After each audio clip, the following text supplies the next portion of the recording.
Le lien entre Mandy et moi n'était pas quelque chose qui est apparu du jour au lendemain. Il a été forgé au fil des années à travers des défis et des triomphes partagés. Nous venons tous les deux de débuts modestes, façonnés par des parents travailleurs qui ont inculqué les valeurs de la dévotion et de la résilience. Mandy a grandi dans une maison modeste dans le Kent où son père dirigeait une petite entreprise de construction et sa mère travaillait comme enseignante. Son éducation lui a inculqué un fort sens des responsabilités et une vision pragmatique de la vie. De mon côté, j'ai passé mon enfance dans le Surrey, entouré par l'énergie dynamique d'une banlieue en pleine croissance. Mon père, avocat commercial, a été une figure clé dans ma vie, sa discipline et son ambition façonnant ma perspective sur le succès. Ma mère, toujours présente et nourrissante, soutenait notre famille discrètement mais fermement, veillant à ce que la chaleur et la stabilité soient des constantes dans notre foyer. Les leçons de mes parents ont jeté les bases de ma quête ultérieure de la gestion de projet, un domaine qui nécessitait un mélange de pensée stratégique et d'intelligence émotionnelle. Mandy et moi avons croisé nos chemins pour la première fois à l'université, tous deux poursuivant des diplômes en administration des affaires. Alors qu'elle excellait en stratégie et en planification à long terme, je prospérais dans l'exécution et la résolution de problèmes. Nos compétences complémentaires nous ont rapprochés, et bientôt, notre partenariat professionnel s'est transformé en une relation personnelle. Les premiers jours de notre relation étaient remplis de longues nuits, à réfléchir à des idées d'affaires et à envisager la vie que nous voulions construire ensemble. C'est lors de l'une de ces séances de brainstorming que l'idée d'Alpha Business Consultant, ABC, a pris racine. Avec les conseils et le soutien financier de mon père, nous avons lancé notre entreprise, axée sur la planification stratégique et le changement organisationnel.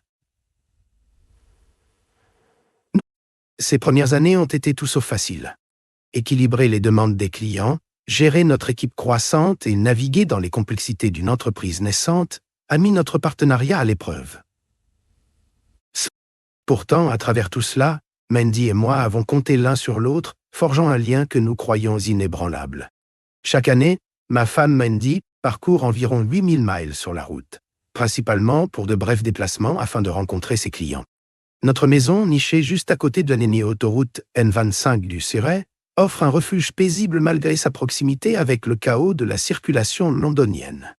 Bien que ce soit un endroit charmant où vivre, même un court trajet sur la N25 peut rapidement devenir une épreuve chronophage. Pour faire face aux embouteillages frustrants sur la N25, le truc de Mandy est simple. Quelques collations, une boisson gazeuse et écouter sa station de pop bubblegum préférée. Elle est particulièrement attachée à sa vibrante Volkswagen Beetle décapotable orange. C'est le dernier modèle avec un moteur de 2 litres, un système audio élégant, un toit souple noir et des sièges en cuir noir. C'est une petite voiture amusante, bien que Mandy la remplisse souvent de bouteilles de boissons vides, d'emballages, de bonbons et de divers encombrements. Cela me semble amusant qu'elle conduise une voiture conçue pour atteindre des vitesses supérieures à 120 miles par heure, tout en passant la plupart de son temps soit coincée dans les embouteillages, soit à se frayer un chemin à travers certaines des routes les plus fréquentées du Royaume-Uni. Sa première voiture à l'université était une vieille Volkswagen Beetle, et elle parle toujours des bons souvenirs qu'elle en a. C'était avant que nous nous rencontrions et elle vivait avec ses parents. Je n'ai jamais demandé, mais j'imagine que ces souvenirs affectueux impliquent probablement des moments intimes dans les petites dimensions de cette Beetle. Lorsque Volkswagen a relancé la Beetle il y a quelques années, Mandy n'a pas cessé de mentionner à quel point elle en voulait une. Alors, pour son 50e anniversaire, j'ai pris le sous-entendu et lui acheté la décapotable haut de gamme. Je me suis également fait plaisir avec une plaque d'immatriculation personnalisée avec ses initiales et le mot « bug » dessus. Un montant absurde pour une plaque, mais cela a rendu la voiture encore plus spéciale. Elle est devenue affectueusement connue sous le nom de Baby Bug.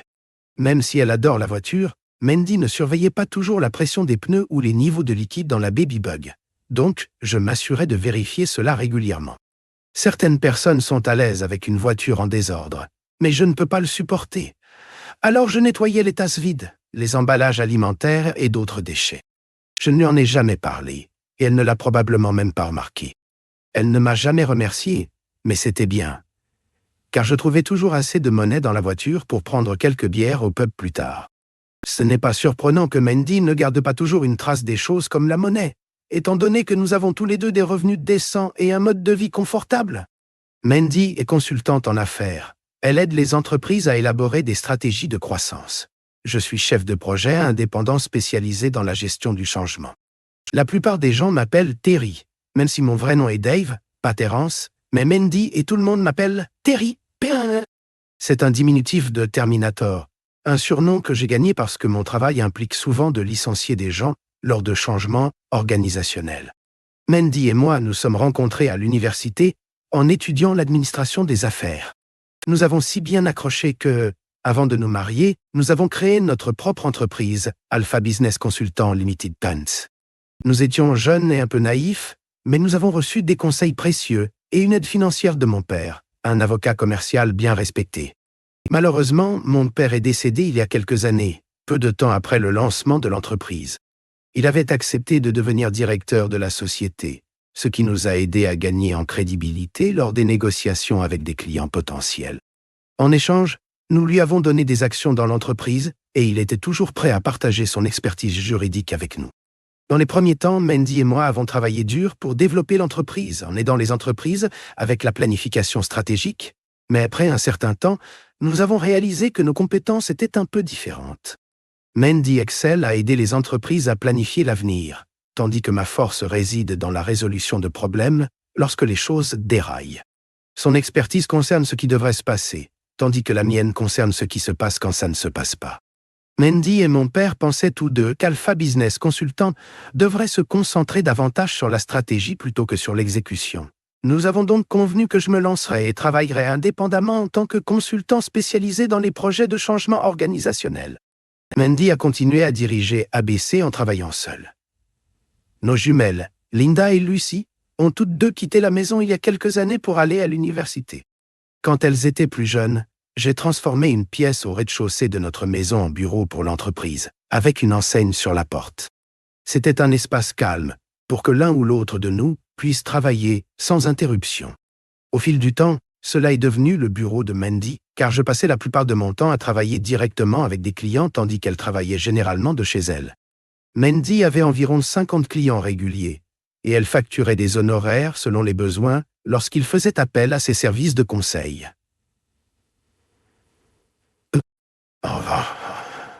Je n'avais pas toujours un flux de travail régulier. J'étais souvent référé à des projets et travaillais comme assistant pour une grande société de conseil en gestion. J'avais généralement un seul client à la fois et je travaillais avec eux pendant des semaines ou des mois, gérant de grands projets comme des déménagements de bureaux ou des restructurations d'entreprises. Après avoir terminé un projet, je prenais généralement un peu de temps libre, parfois quelques jours, parfois des semaines avant que la prochaine mission ne se présente. Ne pas savoir ce qui vient ensuite peut être intimidant pour beaucoup de gens. Mais je m'y suis habitué et j'ai même apprécié les pauses, utilisant ce temps pour lire davantage ou améliorer mes compétences culinaires. Cela m'a également donné l'occasion de m'occuper de l'entretien ménager qui ne nécessitait pas de professionnels, comme nettoyer l'aquarium de Mandy. Elle avait lu quelque part qu'avoir un grand aquarium rempli de poissons colorés pouvait l'aider à réfléchir. Alors elle a insisté pour en avoir un. Elle aimait l'idée mais n'a jamais assuré l'entretien. Pour elle, le pH n'était que 2 lettres aléatoires, donc j'ai fini par être celui qui s'occupait des poissons et de l'aquarium. Je n'ai jamais eu de problème à être seul lorsque Mandy était en voyage d'affaires, et elle ne se plaignait jamais quand je travaillais loin pendant une semaine sur un projet. En fait, je pense que notre relation a bénéficié de ces séparations occasionnelles, surtout une fois que les filles ont quitté la maison. J'avais espéré qu'avec la maison pour nous deux, nous pourrions animer notre vie sociale, peut-être même passer des week-ends romantiques dans des endroits comme Paris ou Rome. Mais comme le dit le proverbe, les gens font des plans et les dieux rient.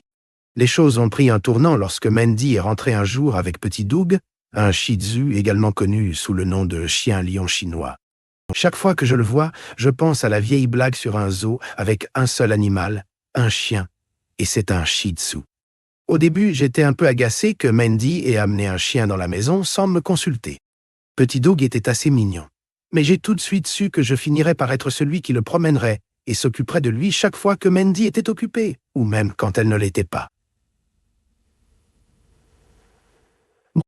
Quand elle l'a eu, Petit Doug n'était qu'un tout petit chiot, et avait besoin d'être éduqué à la propreté. Devinez qui a eu ce travail? Ce n'est pas pour rien qu'il s'appelle Petit Doug. Pendant un certain temps, il marquait son territoire partout. Mandy l'adorait absolument. Il est devenu son chien, s'asseyant sur ses genoux, se faisant caresser sans cesse pendant qu'elle regardait la télévision, et même se prélassant à côté d'elle sur le canapé pon-pon.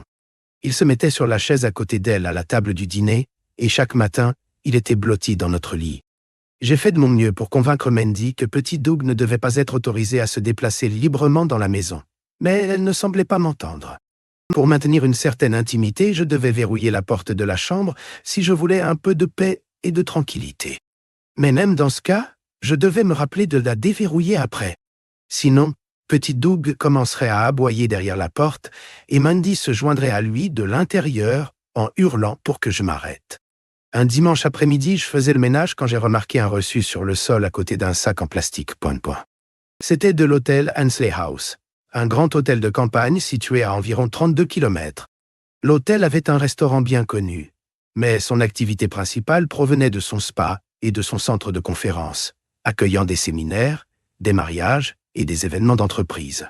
Le reçu n'avait pas beaucoup de détails, mais le montant semblait correspondre à ce que l'on pourrait attendre pour un déjeuner ou un dîner pour 2 ou 3 personnes. J'ai supposé que Mandy avait emmené des clients là-bas, alors j'ai décidé de ne pas le jeter au cas où elle en aurait besoin plus tard. Je l'ai glissé dans mon portefeuille pour le lui rendre. Après avoir nettoyé les emballages de collation et les déchets, j'ai attaché le sac et l'ai jeté. Puis, j'ai emmené la voiture au garage pour faire le plein et un rapide contrôle. Le lendemain, Mandy partait en voyage d'affaires vers le nord et ne reviendrait pas avant quelques jours. J'avais quelques jours de pause entre les projets et j'espérais l'emmener déjeuner au pub Fox and Hounds, mais elle a dit qu'elle était trop occupée à préparer son voyage. J'étais un peu déçu car les dimanches avaient toujours été des jours en famille pour nous, et nos filles continuaient cette tradition en nous appelant chaque dimanche. Quand je suis revenu du garage, j'ai trouvé Mandy dans le salon, téléphone à la main. J'ai pu entendre la fin de la conversation et j'ai réalisé que Lucy traversait une nouvelle crise. Linda était là calme, toujours stable et détendue, tandis que Lucy avait tendance à dramatiser les choses.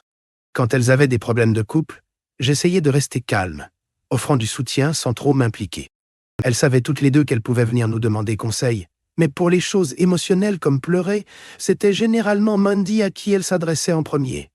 D'après ce que j'ai entendu, Mandy disait à Lucy de laisser tomber, de passer à autre chose, et de ne pas s'attarder sur les choses. Il y a plein d'autres poissons dans la mer, disait-elle, conseillant à Lucy de se concentrer sur sa vie avant de se précipiter dans quoi que ce soit de nouveau. Je n'avais aucune idée de ce qui s'était passé entre Lucy et son petit ami, donc je ne savais pas quel genre de conseil offrir. Personnellement, j'ai toujours cru au dicton latin festina lente qui signifie « hâte-toi lentement ». Cela veut dire qu'il faut prendre le temps de réfléchir avant d'agir. Mais je savais que Lucy devrait prendre la décision elle-même, alors j'ai juste demandé à Mandy de dire bonjour à Lucy pour moi, et je suis allé dans la cuisine pour préparer le dîner du dimanche.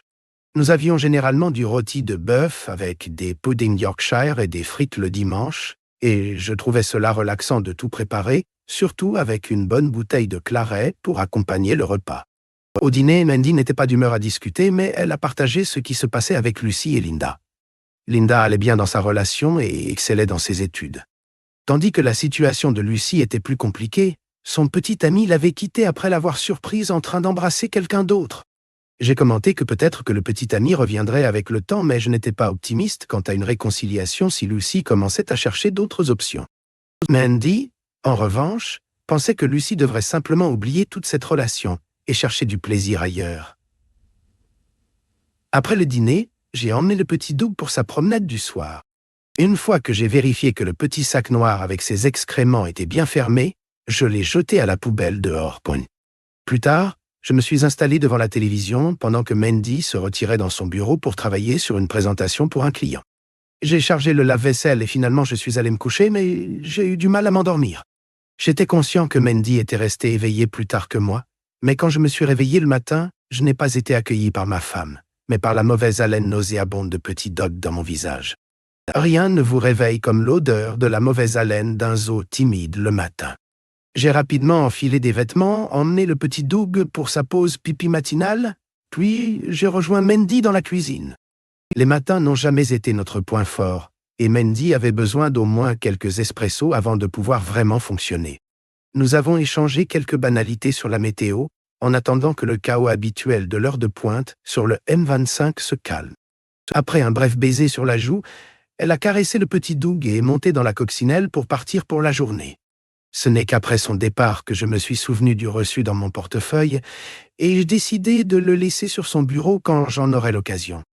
C'est alors que j'ai remarqué l'heure sur le reçu, 10h18. Le montant semblait correspondre à ce que l'on pourrait attendre pour une nuitée. Mais pourquoi?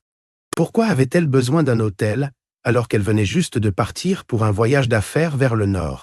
J'ai pensé lui en parler plus tard, en supposant qu'il y avait une explication simple. Mais avec un peu de temps libre, j'ai décidé de vérifier mon calendrier pour voir où j'étais censé être cette semaine-là. Il s'est avéré que j'étais hors de la ville, Mandy avait prévu de s'absenter pendant quelques nuits. Le reçu était de la matinée après son départ. Donc il semblait qu'elle n'avait fait que 32 kilomètres avant de réserver une nuit à l'Hensley House Hotel. Je trouvais cela étrange. S'il s'agissait d'un événement professionnel, il n'y aurait aucune raison de prendre une chambre d'hôtel. J'aurais pu la ramener chez elle ou même la récupérer plus tard. Je suis resté assis dans son bureau, fixant le reçu. Rien ne semblait anormal ces derniers temps et nous étions toujours intimes régulièrement. Alors pourquoi l'hôtel? Était-ce la preuve de quelque chose de plus? Je n'avais aucune raison de soupçonner qu'elle voyait quelqu'un d'autre, mais maintenant je ne pouvais pas me défaire de l'idée que peut-être je manquais quelque chose. Pourquoi aurait-elle besoin d'une chambre d'hôtel alors que j'étais souvent absent pour le travail? Pourrait-elle faire les deux, séjourner à l'hôtel et voir quelqu'un d'autre? Ou y avait-il une explication simple que je ne voyais pas? J'ai pris mon téléphone et appelé le numéro de l'hôtel imprimé sur le reçu, espérant découvrir ce qui se passait vraiment. Une femme a répondu au téléphone et j'ai demandé si elle pouvait me passer Madame Amanda Carmichael. « Je suis désolée, monsieur, » a-t-elle dit, « mais Madame Carmichael ne s'est pas encore enregistrée. » J'ai ressenti un bref soulagement, mais elle a ajouté « L'enregistrement n'est pas avant midi et il est seulement 10h30 maintenant. Voulez-vous que je lui laisse un message? »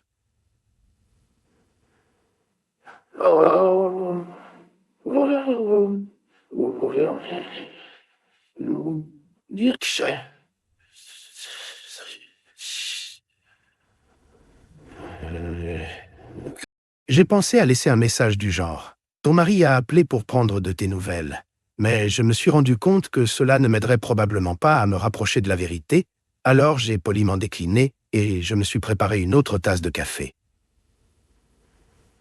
Oh, je ne voulais pas trop réfléchir à cela, mais je ne voulais pas non plus rester là à attendre une explication qui pourrait ne jamais venir. J'ai décidé que je devais faire quelque chose. Au lieu d'attendre que Mandy explique, je prendrais des mesures. Peut-être qu'il y avait une explication parfaitement innocente, ou peut-être qu'il y avait plus que ce que je voyais. Quoi qu'il en soit, je ne pouvais pas rester dans l'ignorance. Après avoir mis le petit Doug dehors et m'être assuré qu'il avait une place dans le jardin, je suis parti pour l'Hensley House Hotel. Il était presque midi quand je suis arrivé et la première chose que j'ai remarquée, c'était la petite voiture garée dans le parking. Donc, Mandy s'était déjà enregistrée. Je me suis garé à quelques rangées de là et j'ai composé son numéro. Elle a répondu tout de suite. « Salut Terry, comment ça va ?» a demandé Mandy. « J'ai entendu qu'il y avait un grave accident sur le N25 et je voulais m'assurer que tu allais bien. » J'ai répondu aussi calmement que possible. « Le trafic a été un peu lent, mais je n'ai pas entendu parler d'accident. C'est sur le N25. Tu l'as probablement raté, a-t-elle dit. « Oh, je viens de passer Watford. »« Merci de prendre des nouvelles, » ai-je répondu.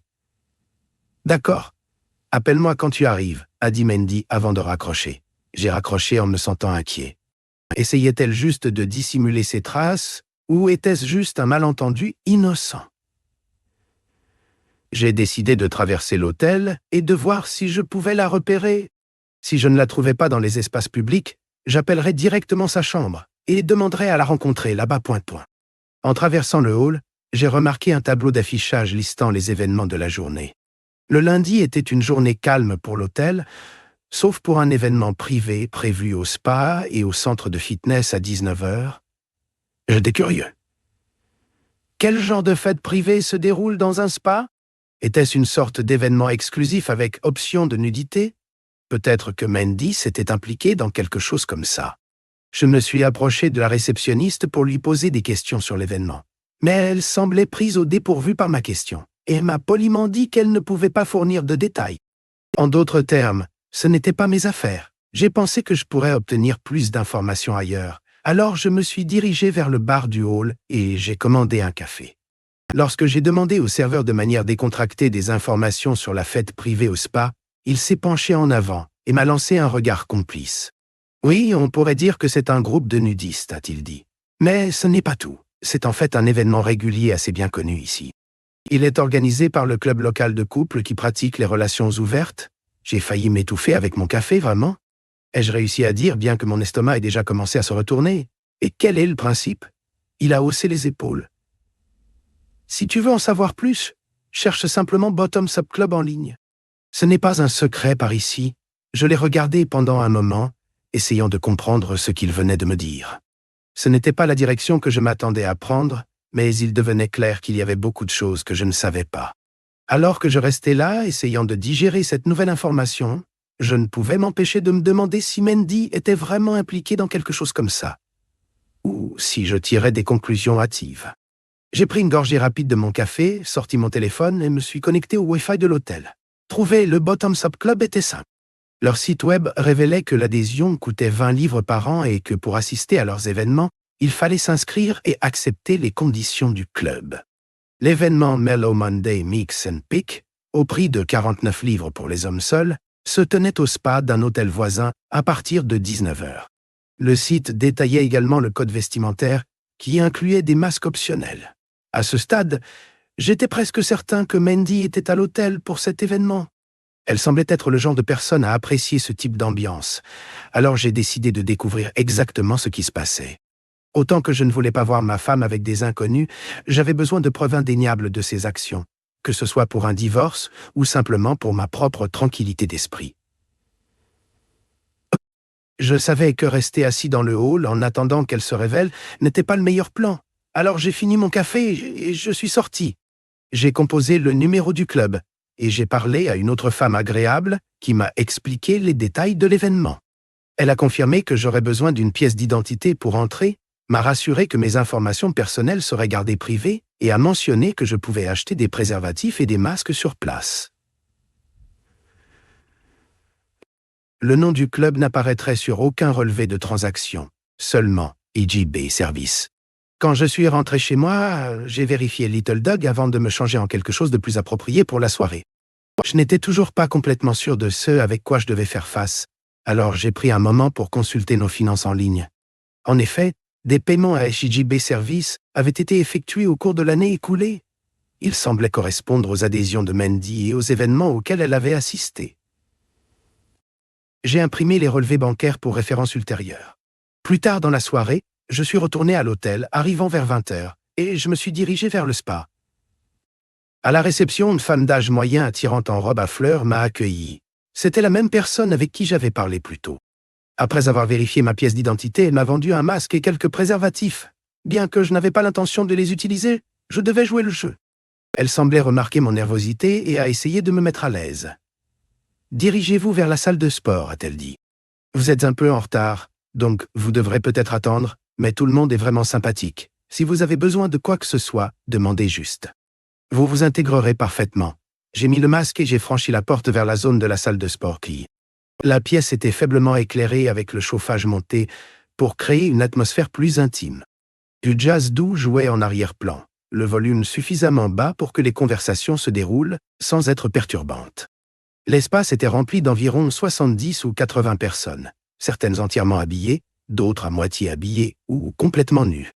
J'ai repéré une table avec des rafraîchissements près de l'entrée, mais la véritable action semblait se dérouler autour des tapis éparpillés dans la pièce. Il y avait 8 grandes feuilles blanches étendues, chacune entourée de groupes de personnes.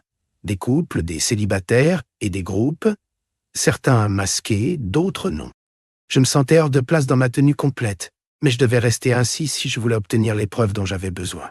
Je me suis approché d'un groupe, observant 2 jeunes femmes explorer les corps l'une de l'autre.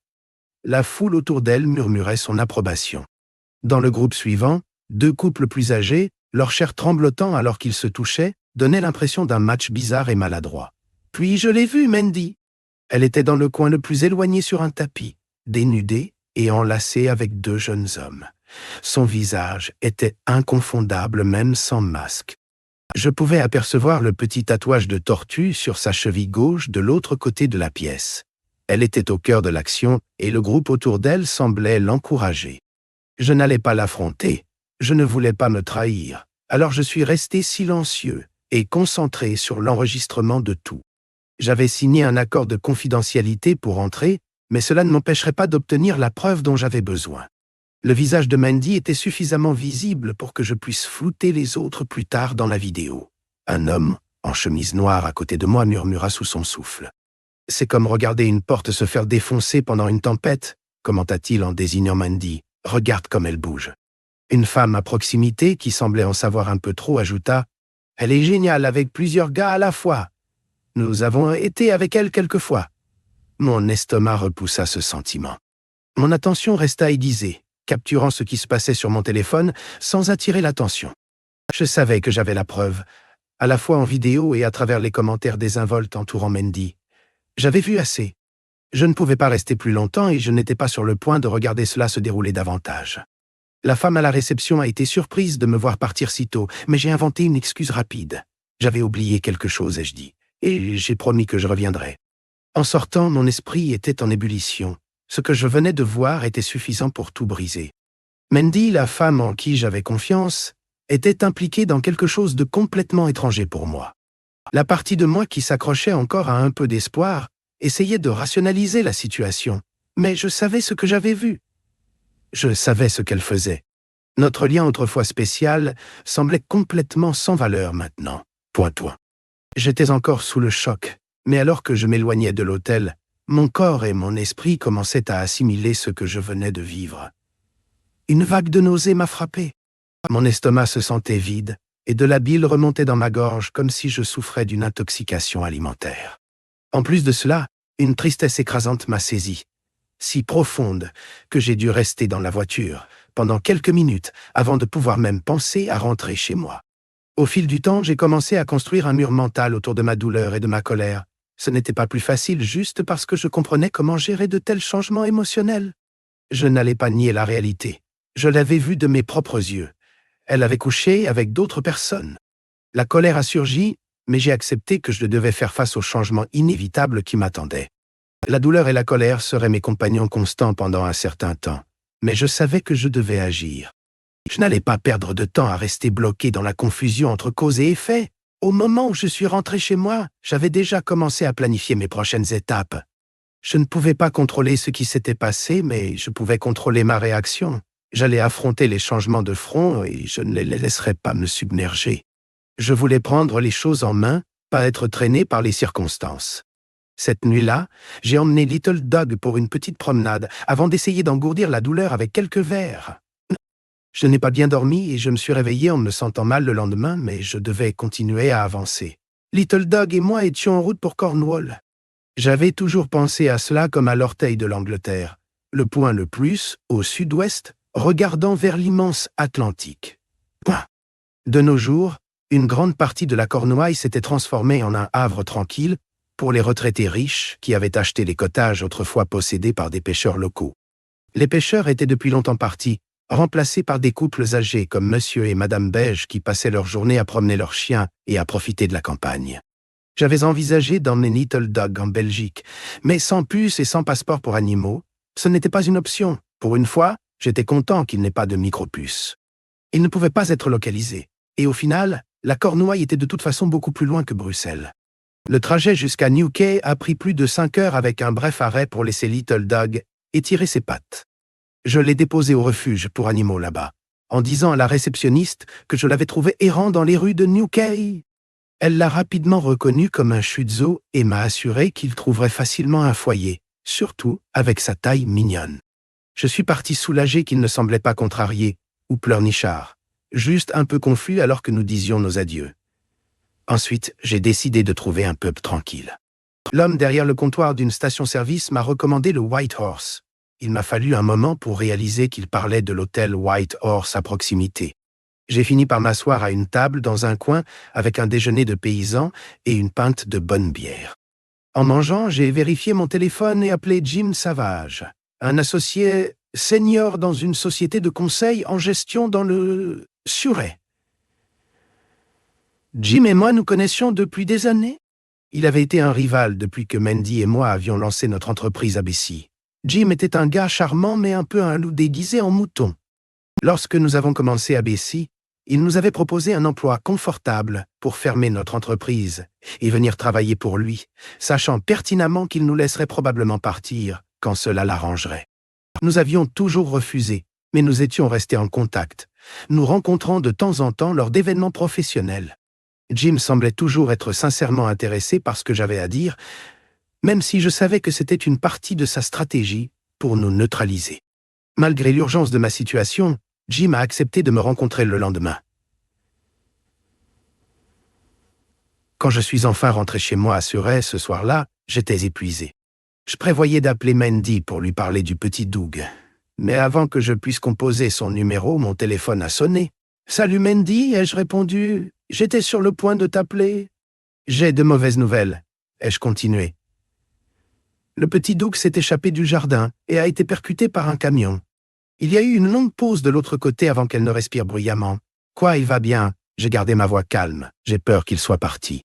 Un passant l'a vu glisser sous le portail et courir dans la rue, mais le conducteur du camion ne s'est pas arrêté. Le camion l'a écrasé et je n'ai rien pu faire. Je l'ai enterré dans le jardin. Mandy a sangloté de manière incontrôlable au téléphone, murmurant à quel point elle était dévastée.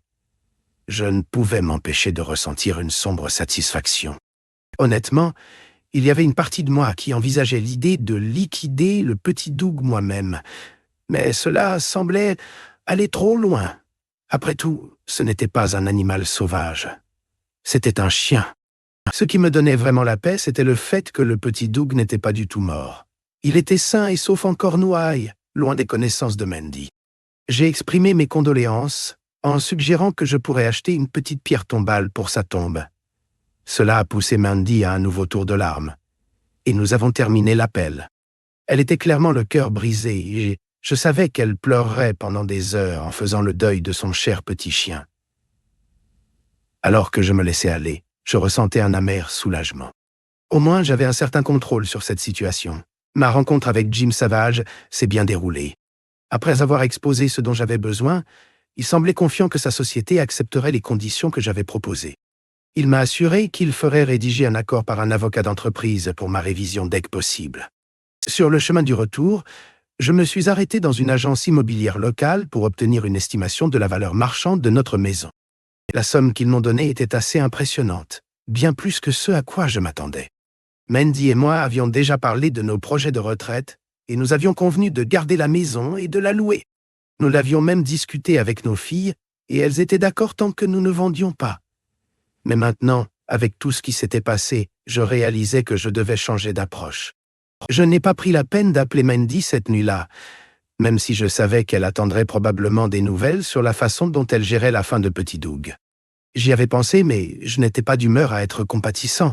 Elle pouvait s'en occuper elle-même, et je pensais qu'elle serait de retour le lendemain. Elle avait dit qu'elle était près de Manchester, mais qui sait vraiment? Je me fichais de l'endroit où elle se trouvait. Ce qui comptait, c'est que pour la première fois depuis un moment, j'ai un peu mieux dormi cette nuit-là. Peut-être que c'était mesquin, mais je ressentais une étrange satisfaction face à la situation. Le lendemain matin, je me suis brièvement demandé où était passé Petit Doug. Et ensuite, ça m'a frappé, il était parti. Je ne pouvais m'empêcher de ressentir un certain soulagement. Je n'avais plus à le nourrir, à le promener ou à ramasser après lui.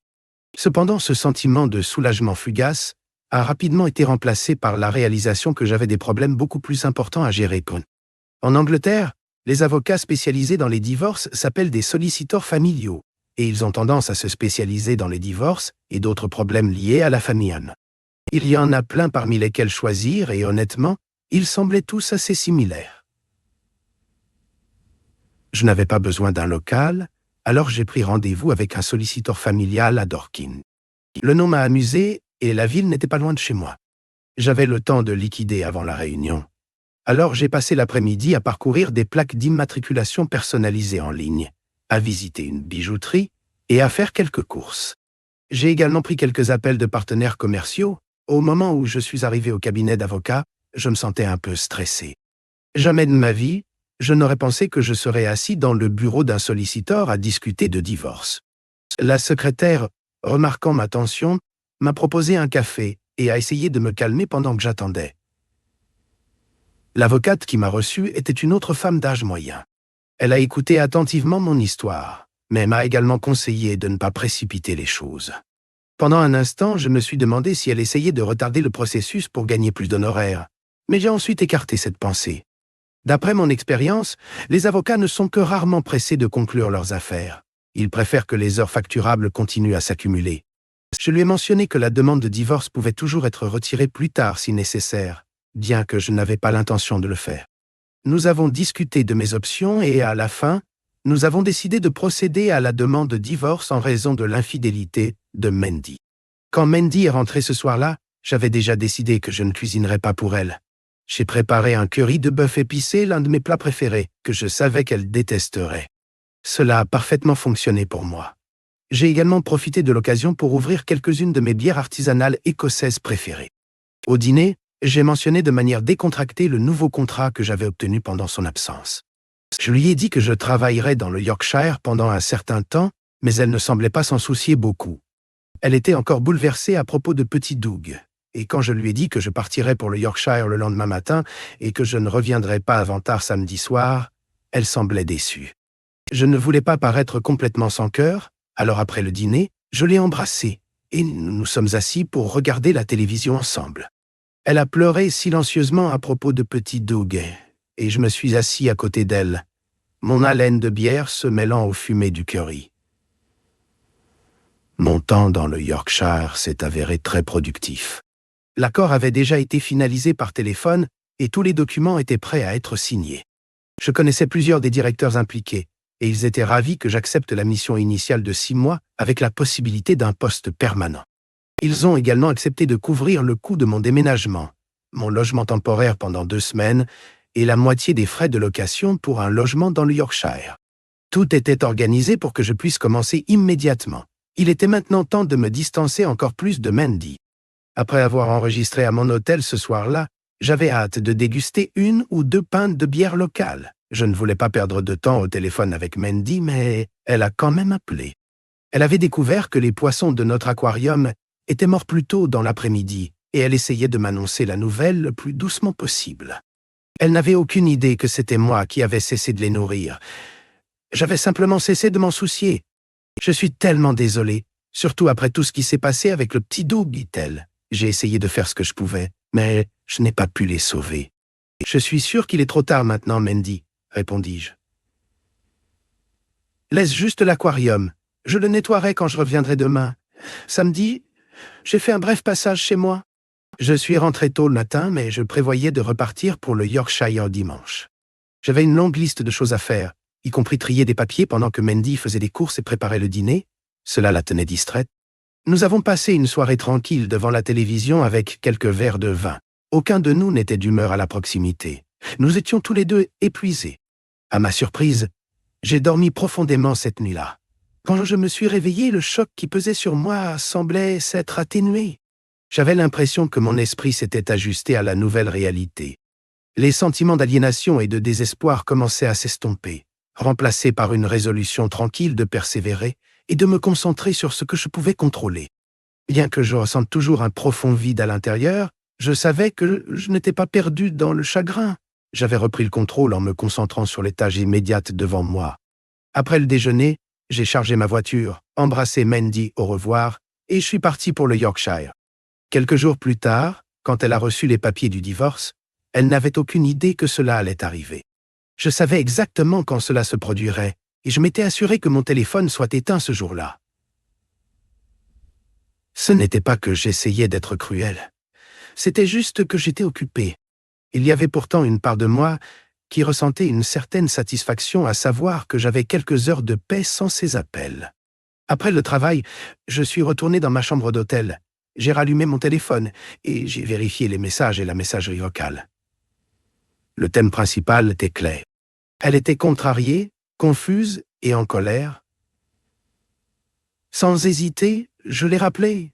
Que diable se passe-t-il, Terry demanda-t-elle, allant droit au but. C'est exactement ce que je me suis demandé, Mandy, répondis-je. Mais tout cela a commencé il y a environ une semaine. Je ne comprends pas ce que tu fais, mais ça doit s'arrêter. Cela a largement dépassé le stade de la blague, dit-elle. C'est presque comme si tu lisais mon script, Mandy, répondis-je. Que veux-tu dire par là demanda-t-elle, confuse. Eh bien, à un moment donné, j'ai commencé à me demander ce qui se passait avec toi, lui dis-je. Mais maintenant, il est trop tard pour s'arrêter et cela a définitivement dépassé le stade de la blague. Parles-tu de l'Ainslie House Hotel et du Bottoms Up Club demanda-t-elle, sa voix tremblante. Il y eut une longue pause suivie d'un lourd soupir. Je suis désolée, Terry, dit-elle. Je ne sais vraiment pas quoi dire. Je n'ai jamais pensé que tu découvrirais cela. Eh bien, Mandy, ce que tu ne sais pas ne peut pas te faire de mal, n'est-ce pas dis-je. Eh bien, maintenant je sais, répondit-elle. Je sais, ça fait mal, dis-je. Nous devons parler de cela, mais c'est quelque chose que nous ne pouvons pas faire par téléphone. Viendras-tu à la maison vendredi demanda-t-elle. Je ne pense pas que parler aidera beaucoup, répondis-je. Je serai à la maison samedi, mais je dois être de retour dans le Yorkshire d'ici dimanche soir.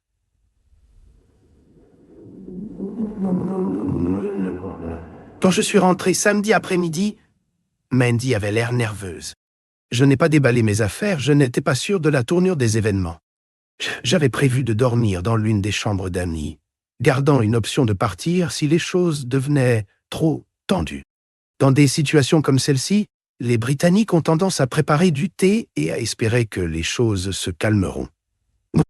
Assez vite, Mandy m'a fait asseoir dans le salon avec une tasse de thé et j'ai attendu qu'elle prenne la parole. Tout d'abord, je dois admettre que tout ce bazar est de ma faute, commença-t-elle. Terry, je n'ai rien dit. La vérité, c'est que j'ai cédé à la tentation. Je suis tombé par accident sur le Bottoms Up Club et je n'ai pas pu m'empêcher d'y penser. Tu n'étais pas chez toi quand j'y suis allé pour la première fois et j'étais vraiment nerveux. J'ai même porté un masque de masquerade parce que je pensais que personne ne me reconnaîtrait. Je pensais que je pourrais juste observer les gens performer et voir le spectacle. Je les laissais continuer à parler. Au début, c'était exactement comme je l'imaginais. Mais ensuite, les gens ont commencé à s'approcher de moi et je n'ai pas pu résister. Il n'a pas fallu longtemps avant que je ne me joigne à eux. C'était effrayant au début, mais après la première fois, j'ai réalisé que ces gens étaient parmi les plus authentiques, gentils et sûrs que j'ai jamais rencontrés. C'est une autre raison pour laquelle je continuais à y retourner. J'ai commencé à apprécier ça. J'aime regarder les autres avoir des relations sexuelles, et j'aime être regardé quand j'ai des relations sexuelles. Une partie de cela, c'est que le sexe avec d'autres personnes peut simplement être amusant. Ça ne doit pas forcément signifier quelque chose de sérieux. Elle me regardait, attendant ma réaction. Je suis d'accord, Mandy, dis-je après une pause. Le sexe avec d'autres personnes peut être amusant. Elle a souri, clairement soulagée. En ce qui me concerne, ajoutai-je, tant que tout le monde consent, vous pouvez faire ce que vous voulez. Personne ne devrait juger cela. Je sirotais mon thé alors que son sourire s'est rapidement estompé. Je voulais voir comment elle allait le prendre. Elle semblait attendre ma réponse. Elle avait un plan, et elle comptait le mener à bien. Elle a admis qu'elle avait fait une erreur, mais ne semblait pas ressentir de regret ni montrer de véritables remords. Il était clair pour moi qu'elle ne prévoyait pas d'arrêter. Ce que je faisais avec d'autres hommes ne changeait pas ce que je ressens pour toi, Terry, dit-elle. Je t'aime, et notre vie ensemble est incroyable. J'espère juste que tu peux comprendre que s'amuser avec d'autres hommes, dans un espace sûr, ne menace pas ce que nous avons. Si ça ne t'intéresse pas, ignore-le simplement. Si tu n'es pas là, tu ne sauras même pas. Je pense que tu te trompes, Mandy, dis-je. Et honnêtement, j'ai déjà vu bien plus que ce qu'il faut pour ignorer. Que veux-tu dire par là demanda-t-elle, sa voix tremblante. Je sais pour les paiements à ces hôtels et au club. Je dis d'un ton plat. Tu es en train de dire que tu m'as vu là-bas. Elle a demandé presque incrédule. J'ai croisé son regard. Il y a quelques semaines, je t'ai vu au club vers 20h. Tu étais avec deux jeunes gars. Certaines personnes ont mentionné que tu aimais avoir des rapports sexuels en public. Oh mon Dieu, s'est-elle exclamée horrifiée. Je ne peux pas croire que tu m'aies vu. Je ne pensais pas que tu découvrirais jamais cela. Mais s'il te plaît, comprends que c'était toujours juste physique. C'était une aventure excitante pour moi. C'est tout ce que c'était. Je n'aime personne d'autre et je n'ai jamais voulu. En y repensant, j'aurais dû t'en parler, mais je n'étais pas sûr de comment te le dire. Eh bien, Mandy, tu as raison à ce sujet, dis-je d'une voix froide. Je n'aurais pas été heureux si tu m'avais dit. Peut-être que c'était plus excitant pour toi parce que tu me le cachais. Je sais que tu es blessé et je comprends pourquoi, dit-elle d'une voix douce. Mais Terry, ne penses-tu pas que demander le divorce est un peu extrême? Je ne pense pas que ce soit extrême, pas avec tout ce que tu as fait, répondis-je. Tu as décidé de me trahir. Tu as choisi de te donner aux autres et je ne peux pas accepter cela. Je veux un divorce. Ses épaules se sont affaissées alors qu'elle soupirait profondément. Pouvons-nous au moins réfléchir à ce que cela signifiera pour tout le monde avant de prendre cette décision? Je pense juste que nous ne devrions pas nous précipiter sans considérer les conséquences. Je pense déjà aux conséquences, dis-je. Nous pouvons prendre du temps pour y réfléchir. Je n'attends pas à ce que mon esprit change. J'ai laissé Mandy traiter les choses seule et je suis allé au Fox and Hounds pour prendre un verre. J'ai toujours eu un faible pour les pubs, mais il y avait quelque chose dans celui-ci qui ne semblait jamais tout à fait juste. Malgré des années passées dans la région, je n'allais pas le manquer. Les habitués étaient un mélange de professionnels d'âge moyen prétentieux qui me faisaient sentir que je n'avais pas ma place. Si j'avais eu le choix, j'aurais pris une pinte de Yorkshire plutôt qu'une bière du sud aqueuse. J'ai siroté ma pinte tiède et sans éclat et j'ai commencé à réfléchir à ma prochaine décision. Quand je suis revenu, Mandy avait déjà commencé à préparer le dîner. Je ne me suis pas donné la peine de déballer. Au lieu de cela, j'ai laissé mon sac dans la chambre d'amis et j'ai pris quelques affaires dont j'avais besoin dans la chambre principale. La conversation du dîner tournait autour de nos filles. Apparemment, Lucy avait suivi le conseil de Mandy et cherchait maintenant activement quelqu'un pour remplacer son ex-petite amie, qui, à la frustration de Lucy, était passée à autre chose avec sa meilleure amie. Je n'avais aucune idée de ce que signifiait BFF, alors j'ai demandé et Mandy a expliqué que c'était l'abréviation de Best Friend Forever. J'avais des doutes sur la durée de cette amitié. Je t'ai toujours considéré comme ma meilleure amie, ai-je dit. Mandy pouvait sentir que j'étais distant, même si je ne l'étais pas de manière impolie. Je ne pense pas qu'elle ait pleinement réalisé à quel point les choses avaient changé entre nous. Peut-être pensait-elle que notre conversation précédente avait en quelque sorte établi une trêve. Je n'étais pas prêt à la corriger. Dimanche matin, je me suis levé tôt, j'ai préparé des toasts et du café, j'ai fait mes valises et je suis parti pour le Yorkshire. Avant de partir, j'ai vérifié la voiture pour m'assurer que je n'avais rien laissé appartenant à Mandy, y compris quelques dossiers professionnels que j'avais trouvés cachés sur le siège arrière. Je venais de passer Watford quand mon téléphone a sonné. « Où es-tu » a demandé Mandy. « As-tu emmené la coccinelle au garage ?»« Non » ai-je répondu. « J'ai pris la petite coccinelle et je retourne au Yorkshire. »« Je ne comprends pas » a-t-elle dit.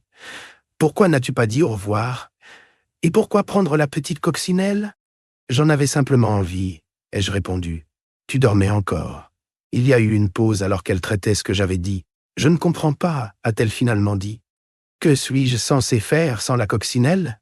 Tu as d'autres voitures ?» ai-je dit. « Eh bien, celle que je conduis habituellement. Je suis sûr que tu vas t'en sortir » ai-je répondu. « Fais juste attention et ne fais pas de bêtises avec la coccinelle. » J'avais acheté la Mazda MX-5 décapotable rouge chez un concessionnaire dans le Yorkshire en utilisant la coccinelle comme reprise partielle, mais en gardant les plaques personnalisées. J'avais tout le papier en règle et j'avais même posté une annonce pour les plaques en ligne. Mandy n'était pas contente quand elle l'a découvert. Une semaine plus tard, elle a appelé furieuse. « Comment suis-je censé récupérer ma voiture ?» exigea-t-elle. « Je l'ai vendue, lui dis-je sèchement. « Qu'est-ce que tu veux dire, tu l'as vendue ?» cria-t-elle. « C'est ma voiture. »« En fait, dis-je, c'est la mienne. Mon nom est sur l'enregistrement. »« Ce n'est pas juste, Terry. Peut-être pas, répondis-je. Mais tu pourrais dire que je te l'ai donnée. Et la reprendre ? Ce n'est pas très différent de ce que tu m'as fait. »« Ne sois pas mesquine, Terry, répliqua-t-elle. »« Ce n'est pas la même chose. Tu es ridicule. Mais très bien. Je comprends ce que tu veux dire. Si tu arrêtes ces absurdités et que tu rentres à la maison, nous pourrons régler les choses. » Je ne répondis pas tout de suite. « Je reviendrai vers toi quand je serai prête, dis-je. » Pendant la semaine suivante, Mandy m'appela tous les jours en me demandant de revenir à Surrey pour parler et régler les choses. La conversation était toujours la même jusqu'au jour où elle découvrit que j'avais vendu mes actions dans ABC. « Comment as-tu pu prendre une telle décision toute seule ?» cria-t-elle. Je suis la deuxième actionnaire. Tu aurais dû me consulter. Question légitime, répondis-je calmement. Je comprends que tu sois en colère, et je sais que ma décision t'affecte. Mais je n'avais pas besoin de te demander avant de vendre mes actions, tout comme tu n'as pas demandé avant de décider de coucher avec d'autres hommes. Je comprends pourquoi tu es bouleversé. Mais ce qui est fait. Tu devras l'accepter. Tu es une idiote, murmura-t-elle. Quelques jours plus tard, elle m'appela à nouveau, absolument furieuse. La réalisation lui frappa comme une tonne de briques. Lorsque nous avons commencé l'entreprise, nous possédions chacune 50% des actions. Ce qu'elle ne savait pas, c'est que j'avais hérité de celle de mon père, ce qui portait ma part à 51% pour un. C'est à ce moment-là que les nouveaux propriétaires majoritaires de l'entreprise ont gelé nos comptes et ont commencé à avancer avec une prise de contrôle. Te rends-tu compte de ce que tu as fait? ABC avait plus de 200 000 dans la banque. Maintenant, nous avons perdu le contrôle. Tu as ruiné notre avenir. Désolé, Mandy, dis-je en la coupant. Mais au moins, tu as toujours ton emploi. J'entendis une respiration forte suivie de silence, puis je l'entendis pleurer de manière incontrôlable avant que l'appel ne se coupe. Je pense qu'elle a finalement compris que l'accord que j'avais conclu avec Jim Savage concernait plus que de l'argent. En échange de 51% des actions, j'ai obtenu 2 fois le chiffre d'affaires moyen des 5 dernières années, plus l'équivalent des réserves de trésorerie de l'entreprise. Jim a également proposé de garder Mandy comme consultante pendant au moins 2 années supplémentaires, avec un salaire décent et des primes basées sur la performance. Jim n'était pas idiot. Il savait que c'était une décision intelligente de garder Mandy comme visage d'ABC, même si nos vies personnelles s'effondraient. Pendant le divorce, la vente de notre maison est devenue une complication majeure. En Angleterre, le processus d'achat et de vente de biens immobiliers est loin d'être simple. Les transactions sont souvent liées en chaîne, ce qui signifie qu'une vente dépend de l'achèvement d'autres ventes. L'offre la plus élevée n'est pas non plus toujours la finale. Parfois, un nouvel acheteur arrive avec une offre plus élevée, juste après la date de clôture officielle. C'est exactement ce qui nous est arrivé.